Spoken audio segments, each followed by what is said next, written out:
네, 먼저 현재 시장 분위기 보겠습니다. 크게 좀 달라지지는 않았는데 그래도 장중 고점 대비로는 약간은 좀 탄력이 둔화되고 있습니다.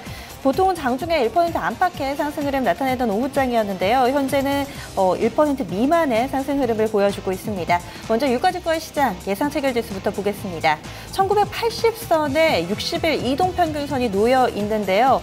지금 막판에 60일선을 약간은 좀 밑돌고 있습니다. 여기에서 줄다리기인데요. 현재는 전거래를 대비했을 때 0.79%의 상승입니다. 1978선 부근 지나가고 있습니다. 오늘 장중 고점이 1986포인트였는데요. 고점 대비로는 약간은 좀 밀려나면서 종가 예상되고 있고요. 이어서 코스닥 넘어갑니다. 코스닥 지수가 현재 거의 비슷한 상승 흐름입니다. 0.77%의 상승폭 보여주면서 683선, 장중의 흐름과 크게 달라지지는 않은 모습입니다. 종목별 흐름 짚어보겠습니다. 허위원님.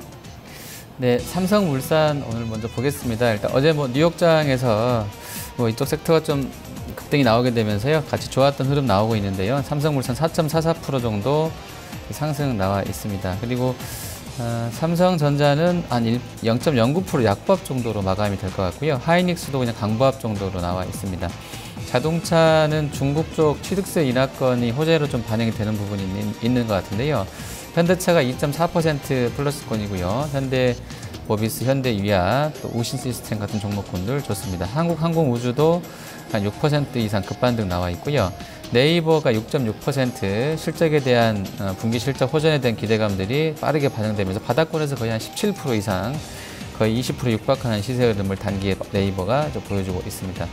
화장품 쪽에서는 아모레퍼시픽이 1% 올라가고 있고요. 그리고 음식료가 오늘 일부 종목군들이 센데요. 오리온과 오뚜기, 삼립식품이 강합니다. 삼립식품은 6% 급등으로 마감이 될 것 같습니다. 건설도 단계 좀 많이 쉬었는데요. 현대산업개발과 대림산업이 4% 이상으로 플러스권 호가 받아놓고 있고요. 고려아연도 3% 이상 상승권입니다. 그리고 한화와 SK이노베이션, 금호석유, 효성 같은 경우도 상승권에서 마감되게 하고 있습니다. 네, 그 밖에 눈에 띄는 종목군 보겠습니다. 시장 분위기를 반영하던 오늘 하한가 종목은 없고요. 상한가 종목이 총 8종목 나타나고 있습니다. 보통주만 좀 체크해드리면 여전히 중국의 투자 모멘텀을 가지고 있는 개별주들의 강세 흐름은 오늘도 이어지는데요. EID와 지금 뉴프라이드 두 종목이 함께 좀 움직이는데 나란히 가격 제한폭까지 올라 있습니다. 슈넬생명과학은 이 자회사의 신약과 관련된 이슈 부각되면서 가격 제한폭까지 올랐고요. 유비케어도 중국 쪽에서의 피인수 기대감 오늘장에 새롭게 제기되면서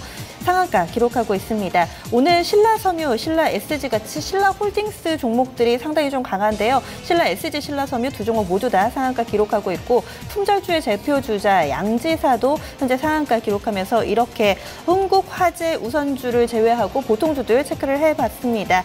그리고 오늘장에서 최근 들어서 강세 흐름을 나타내던 전기차 관련된 종목군들 다소 힘이 빠져 있는데요. 뉴인텍이 5%가량 밀려나고 있고요. 일진 머티리얼즈 2.6%대 조정 흐름을 보여주고 있습니다. 전기차 관련된 종목 가운데서 시세가 좀 연속적으로 나오는 종목이 코디에스나 에코프로, PNE 솔루션은 2에서 3% 정도의 상승 흐름 보여주고 있고요. 오늘 오랜만에 포스코 그룹주들이 움직였습니다. 포스코는 어제장에서 다시금 신저가를 경신하며 17만 원 이탈하기도 했었는데요. 현재 포스코 1.5% 정도의 상승 흐름 나타내고 있고 이 밖에 포스코 플랜텍, 포스코 캠텍, 포스코 엠텍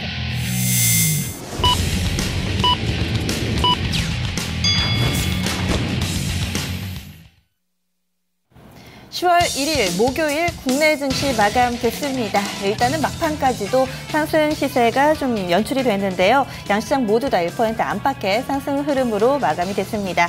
먼저 원달러 환율 흐름부터 보겠습니다. 일부에서 좀 힌트가 있었는데요. 현대증권의 배성진 연구원은 이 신흥국의 통화, 그 대표주자라고 할 수 있는 헤알하의 가치 하락이 다소 좀 멈췄다라고 이야기를 하고 있습니다. 어제 원달러 환율 흐름 좀 하락으로 돌아서는 흐름에다가 국내 증시에서 다시금 오늘까지 이 거래를 연속해서 원달러 환율이 좀 밀려난 점 같이 좀 묶어서 보시면 좋을 것 같은데요. 오늘도 원달러 환율은 급락했습니다. 이 원화의 가치는 좀 더 상승했다라고 볼 수 있고요. 9원 하락입니다. 1176원 30전에 거래 마쳤습니다. 국내 증시 특징 정리해보겠습니다. 허위안님.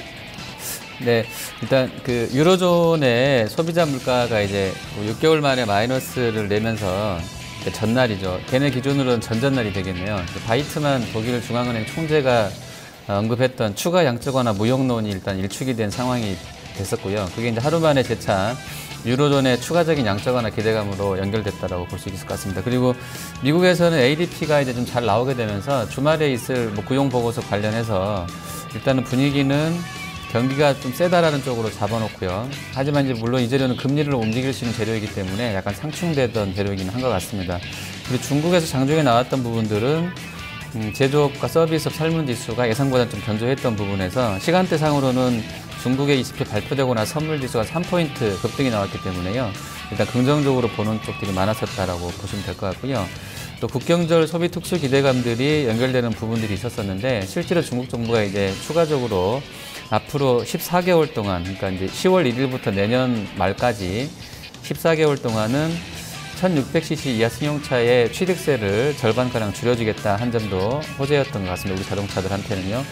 그리고 이제 기술적으로는 양 시장 모두 5일선이 이제 넘어서면서 마감이 됐던 부분도 긍정적이었습니다. 다만 이제 종목별로 봤을 때는 거래 상위권, 거래 대금 기준으로 봤을 때 쌍방울이라든지 슈넬생명과학, EID, 뉴프라이드 이런 종목군들이 아주 등치가 큰 시총 상위권들을 제치고 거래대금 상위에 올랐던 부분들은 시장의 질이 조금은 애매하다라고 말할 수 있을 것 같고요. 이게 이제 가장 큰 재료가 될 것 같은데 기술적으로는요. 거래소가 60일선이 놓여있는, 하향하고 있는 60일선이 놓여있는 이 저항에 또 막혔다는 부분인데요. 7월 1일자 이후로 총 4번의 저항이 막혔습니다. 60일선에서의 저항이 단기적으로. 근데 이제 여기서 1980선인데 이게 오늘 고점에서 또 밀려서 나왔기 때문에 총 4차례 다 저항에 막혀서 실패했던 상황이 있기 때문에 이번에도 또 추가적으로 같이 같은 양상이 이어진다 그러면 또 그림 좋아하시는 분들은 내일부터는 또 밀리난다 이런 쪽으로 생각할 수 있는 분위기로 일단 만들어지고 마감이 된 것 같습니다. 네. 이어서 아시아 증시 흐름 보겠습니다. 중국 증시는 오늘부터 오는 7일까지 연휴에 들어갑니다. 그리고 오늘만 놓고 보면은 이 중국과 홍콩이 동시에 국경절 연휴로 인해서 휴장이었고요. 따라서 일본 증시 마감만 좀 짚어드리겠습니다. 니케이 225 지수 어제 이어서 오늘까지 반등세는 이어졌는데요. 1.9% 상승하면서 17,722.42엔의 거래를 마쳤습니다. 장중에 나왔던 이 중국 쪽에서의 경제 지표에 대한 긍정적인 해석들 그리고 기술적인 반등이라는 분석이 나타나고 있습니다. 국내 증시 상황 정리해보겠습니다. 증권통 시황센터입니다.